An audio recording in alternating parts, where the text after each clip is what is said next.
I think that a lot of people are looking at CaseOh and they're going, all you need to do is X, Y, and Z, and you can be hyper successful. I don't think it's that easy. I think just mirroring what other content creators do doesn't always work out. And for every content creator that makes it, there's millions that don't. What CaseOh does is very unique. So let's look at this and let's talk about CaseOh. Was to become a professional or amateur Call of Duty player and then go into streaming from that. But luckily people started calling me fat, so we're good. We bypassed all that. This guy right here just gave away his biggest secret with Nah, dude, but honestly, like one of the big things about CaseOh was it's the same thing that a lot of streamers do, which is like this self-deprecating humor. And people love it, right? Like instead of getting mad and offended about everything, just lean into it and enjoy the meme. close to 8 million followers on Twitch, CaseOh didn't just get lucky. His success didn't come from the size of his body, but from the size of his brain. He found a way to bypass the streaming grind using a genius strategy that almost no one talks about. You can see it from his very first stream on Twitch. CaseOh wasn't sitting at just one viewer. He was averaging 73. That is not a normal starting point. So we're going to look at this purely objectively. So let's kind of go from there, because unless you have a presence someplace else on the internet, there's a 0% chance that your very first stream, you will go live with 73 people. It's just not possible. Also, my camera's in front of CaseOh. I'm not going to move it because it's just going to be for this clip, and I don't feel like moving my camera around all the time. At all. But the crazy part isn't the number of viewers, it's how he got them. Just 2 days prior to his first stream, a sports game called NBA 2K23 had just come out. Every time there's a new 2K release, there will be thousands of players looking for fresh content. CaseOh knew the game would be trending, but instead of streaming it, he chose to record himself playing during the night of launch. He was onto something. I uploaded 3 TikToks that night. Woke up the next day with like 15,000 followers. I was like, bro, wait a minute, you know what I mean? With this That is the thing, right? And that goes to show that streaming is a part of it, but like YouTube and an actual content strategy is completely different. And CaseOh's not an idiot. He made content that he knew would get views and clicks. Very loud, very boisterous, very reactive. He recorded it all during the night. He posted it on a platform where he knew those things could go viral. And that is exactly what happened.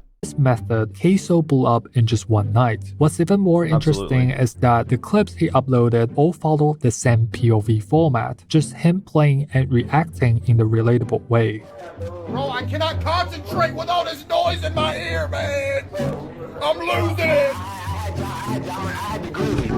This format is not only easy to make, but also extremely effective at showing his followers what they will see if they watch his streams. Just 2 days after his first viral TikTok, CaseOh officially started streaming on Twitch. Within But the thing is that like really loud, really reactive, really like over the top, boisterous like reaction. Tons of people do that all the time on TikTok, on YouTube. Doesn't get them views. There is more to it than just his reaction, right? 3 weeks, he hit a peak of 1,000 average viewers, instantly outperformed 99.8% of streamers. And this is all done by doing one thing most streamers don't. My advice to anybody that wants to grow streaming, don't stream a lot. You want to make funny clips that when they go to that stream from that clip, they get the same vibe. That right there is something that is so hard to overstate. What CaseOh does is CaseOh streams 4 hours a day. He makes gaming content and he makes very high energy content. He knows the exact type of content he's trying to make, and he goes out to stream into clip farm. He wants you to know that whatever you saw on a TikTok or a like YouTube short, that 20, that 30-second clip that made you think he was funny or interesting or enjoyable is what you're going to get for 4 hours straight. And CaseOh delivers. CaseOh gives you the experience you got on a TikTok the entire time. I keep hitting my mic, so that is very, very, very different. And the way, this is one of the other things I want to talk about. Streaming has changed so much from pre-COVID and post-COVID.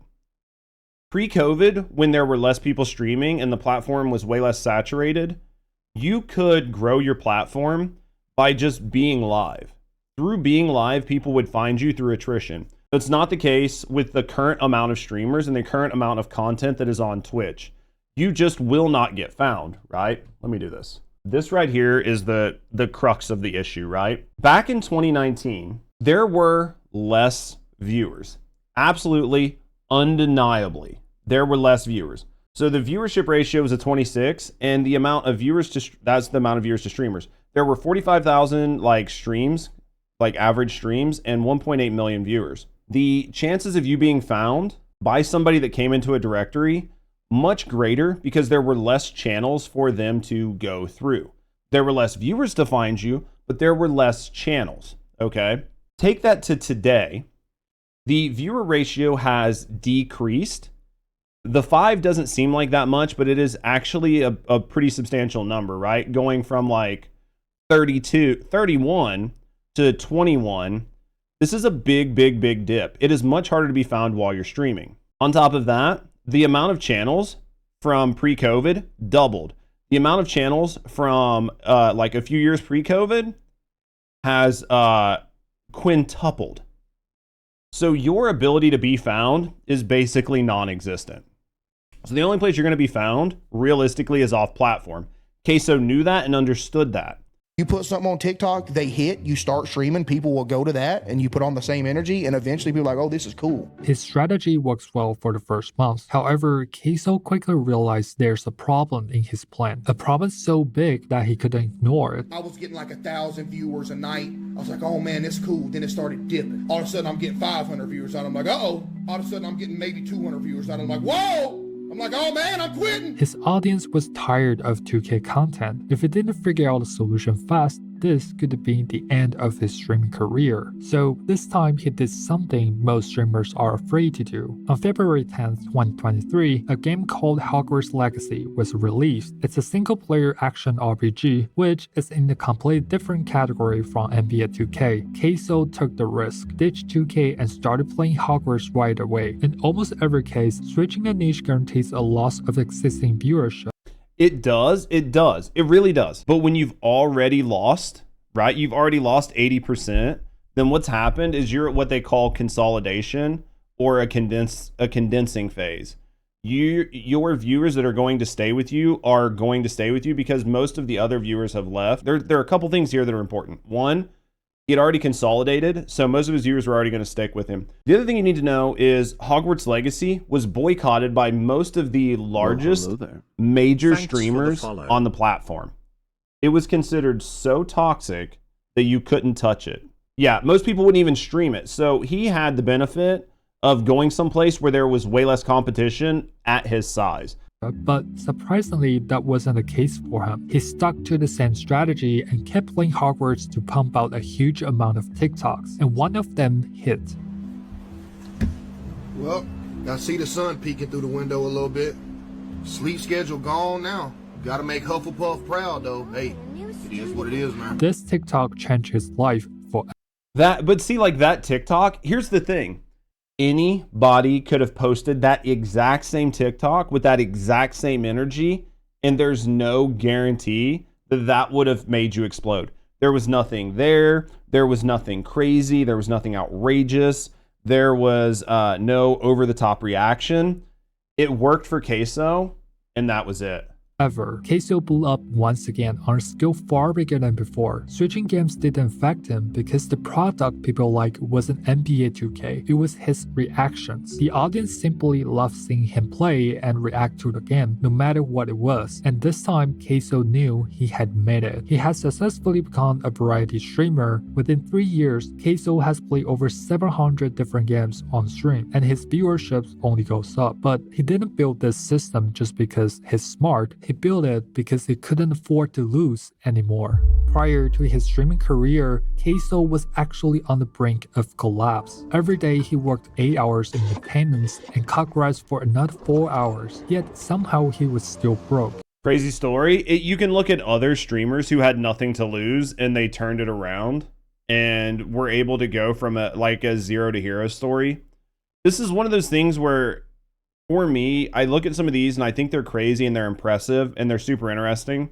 But for every CaseOh, There are 100,000 or a million people that did the exact same thing and they didn't make it. There are things you can do to improve your chances, but what CaseOh did was CaseOh was a very relatable guy. He made content. He knew who he was making the content for. He found something that worked and then he kept on it. And that right there is what made CaseOh the relatable guy he is and one of the biggest streamers in the world. He was about to give up on everything he wanted to be. Just when he decided to lose weight and join the military for 20 years, somebody came to save him. The reason that I gave it another shot again in general was because of my mom. Because I was miserable at work. You know, she'd hear me complaining like, oh, I hate my job, I want to go do something else. She said, why don't you give streaming another try? Just upload some clips, you're funny, see what happens. CaseOh's mom pushed him to try streaming one last time. And as we now know, it quickly became the best decision of his life. My 3-ball is a 84, I think, 84. It's either 83 or 80. I'm pretty sure it's 84 though. Are you CaseOh from TikTok? This was the first time CaseOh was recognized. He was lost for words because it was something that he had never experienced before. Even with a crappy internet and a poor quality face cam, he was still grateful for the support of his parents and followers. CaseOh That's the thing. Like, there's so many people that spend so much money, crazy setups, all these backgrounds.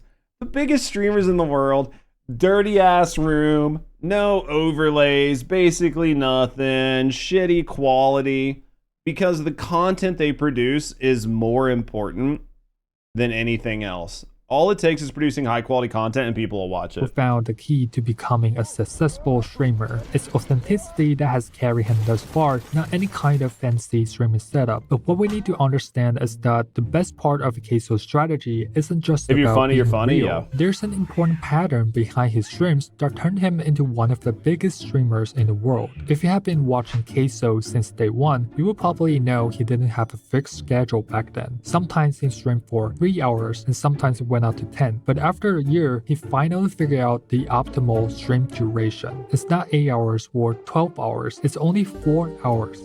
There are a lot of people that could have told you that 4 to 6 hours is the optimal stream schedule. 4 hours if you're clip farming. 6 hours if you're trying to do more community building and you're a little bit smaller. Because one thing you have to keep in mind as a streamer is what's working for somebody else or what's working for a much larger streamer will not always work for you because you don't have the same current situation that streamer does, right? I've noticed this specifically. I've noticed this very specifically with like reaction content. There are YouTubers that are much larger than me. Their thumbnails, their titles, all of these things, the clips they put out, the things they say in their videos, they work very well for them. If I do it, YouTube does not trust me as a new channel, so it instantly suppresses my content. It will not show it to as many viewers. It'll find that it's too risky. There are a lot of things it won't do because I'm a smaller streamer. The same thing with streaming. You can afford to stream only 4 hours a day if you're making a lot of money in that 4 hours. Because streaming 4 hours or streaming 10 hours doesn't change anything. It just lowers your energy. Lowering your energy makes you make worse content. If you make worse content, you cannot use that content on other platforms. So streaming 4 hours high energy is better than streaming 6 hours mid energy because that 6 hours isn't netting you anything more than the 4 hours did. A lot of people care. That's why they ask him how to become a big streamer or how you get into streaming. If there was a 100% guaranteed strategy, everybody would do it. Everybody would be the biggest streamer, right? And if it was, so here, this is one I'll talk about. Somebody brought up Asman earlier and I've said his name numerous times. Asman and Hassan are perfect examples. Asman and Hassan both do very similar things. They both make very hot takes. They both talk about politics and news. One of them is growing and the other person is shrinking. They're both following a very similar pattern in like content they produce, the way they do it. One person's succeeding, the other person's failing. There is more to it than just doing something similar to somebody else and putting your own twist on it. There is more to it than that. What about the actual time you're streaming? It's also a factor, right? It is and it isn't. Transparently, me streaming during the day is actually a little bit harder on my channel because I'm getting more Europeans than Americans, and most people that are American are at work and they can't sit down and chat as much than if I was to stream at night. If I was to stream at night, I could have probably a more active channel but I would be streaming at worse hours, right? So, but there's more competition. There's a lot of things that go into it. At the end of the day, you should be streaming to hang out with your community, and you should be using the stream to generate content that you use other places. If you are not doing that, then your chances of being successful go down immensely. Which goes against every piece of streaming advice I have ever seen. The first 30 minutes of his stream, according to his YouTube, is called the Yap Session. During this time, he does only one thing, interacting with chat. Instead of jumping straight into games, CaseOh takes his time and talk to chat, react to fan art, rate his viewers setup on Discord, or sometimes even open packages sent from his fans. On the surface, Yap Session seems unorganized, like a waste of time, but under the hood, it shows how smart CaseOh really is. Usually, for an organic channel with no interference from bots or artificial views, we should see viewers growing in the curve like this during a stream. What this means is that live viewer counts often stabilize about an hour into a stream. You're typically, on a typical streamer, about your 3 to 4 hour mark is where you come into a plateau, and then your views start to go down. The only time that'll change is if you're changing categories or doing a bunch of other. There's a lot of things that go into it, but yeah.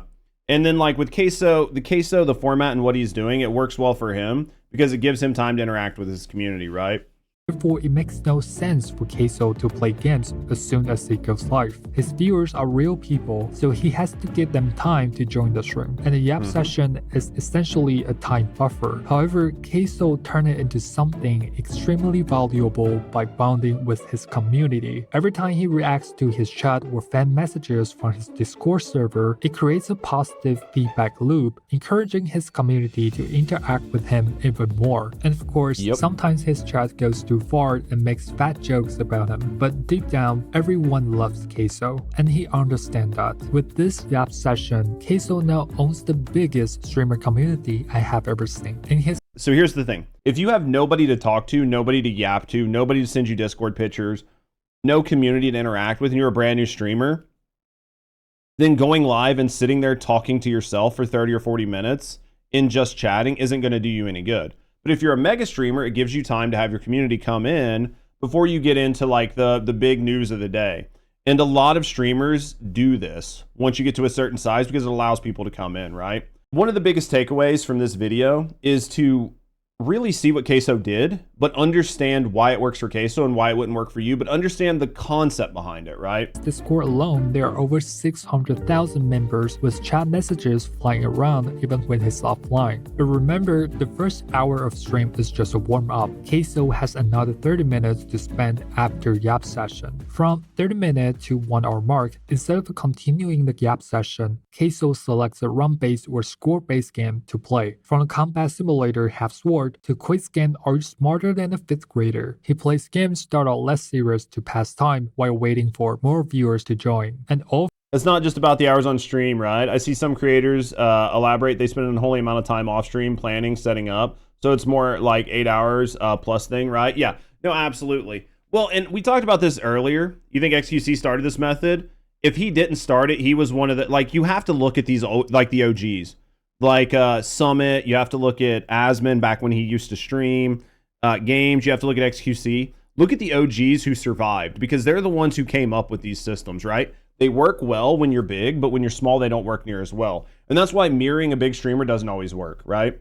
This warm-up content is edited and posted on his second YouTube channel, gaining over 2 million subs and 450 million views in just 2 years. This time, he isn't clip farming on TikTok, but on YouTube, which is arguably 10 times harder to grow. But we haven't seen his main channel yet. This is where the best part of his stream comes in, the peak hours. Since CaseOh has already allocated 1 hour, the next section of his stream happens right when his live viewers peak at around 50,000 people. Everyone is ready. It's the perfect time to begin the main part of his stream. For about 2 to 3 hours, he puts all of his time and energy into a single game. During this phase, CaseOh usually picks games that have great storylines and continuity to better engage his audience. The most common games he played are indie horror games. He calls it the spooky time. Bro, what? Bro, what? Never do that again to me. This is one of those things. I used to be a horror gamer. this triggers me to like no end. I'm sorry. I can't deal with this. I can't deal when streamers do it. There's no possible way. There's no possible way that like a 30-year-old man, fucking 500-pound man, has this like reaction organically. This is the only thing that will trigger me, because I know a lot of his reactions are over the top, but like this one triggers me more than anything. The spooky time. Bro, what? Dude, what? Never do that again to me. I'm sorry. Like as an old horror gamer, I hate that. I literally hate that.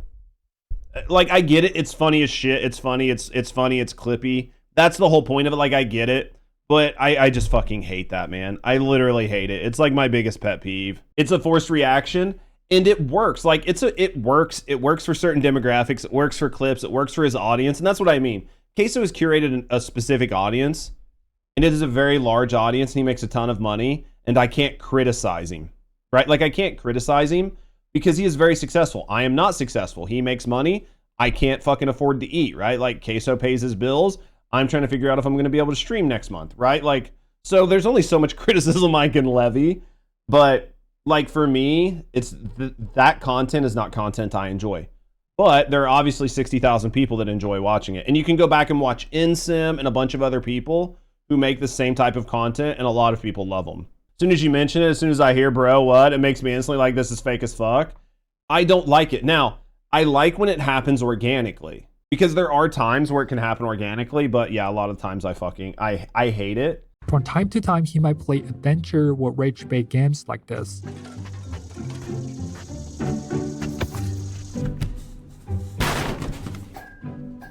And once in a while, he would play with friends to create even more funny moments. He's friendly? He's friendly. Lord have mercy, skits! Oh my god! All of these long-term gaming sessions have a single purpose. They serve as a tool to grow his main YouTube channel, which now. And that's the thing. Everything he does is in service of his content. And that's what you should look at. You should never be making content that is not directly engaging your base or growing your brand. You should not be doing it. That is the trap that a lot of content creators fall into, is getting complacent. And you should not do that if you want to grow as a content creator. Has over 9 million subs, and almost every single one of his uploads gets over 1 million views, making him tens of thousands of dollars every month. He's not just a content creator anymore, he has turned himself into a successful entrepreneur. But the thing is, there's still 30 minutes to an hour left in his 4-hour stream. CaseOh will switch to a different game, but the content will always be repackaged and posted on YouTube. So 4 hours is all he needs to run clips, grow his channels, and entertain his live viewers. With this strategy, CaseOh is now unstoppable, and that is why most streamers fail except him. And you'll see, like, it's showing Burnt Peanut there, but Burnt Peanut does the same thing. If you go watch Burnt Peanut's content, it is very much in line with CaseOh's style of content. And transparently, a lot of this content targets a very young demographic. One thing I will say, if you want to be a large creator, the most successful mega creators have very large younger audiences. It's not to say you can't do it without it, but most of them, like look at Mr. Beast, look at CaseOh, look at Burnt Peanut, the type of content they produce is definitely more for a younger audience or a younger type of audience. There's nothing wrong with that. I'm not shitting on it, but it's one of those things that you have to understand when it comes to being a creator. If you want to be much larger, it's the exact format PewDiePie used to grow his audience. Markiplier did the same thing. Try not to laugh challenges, scary game challenges. Like, a lot of people look at these creators and see what they're doing and they go, oh my God, this dude has revolutionized content creation. They haven't.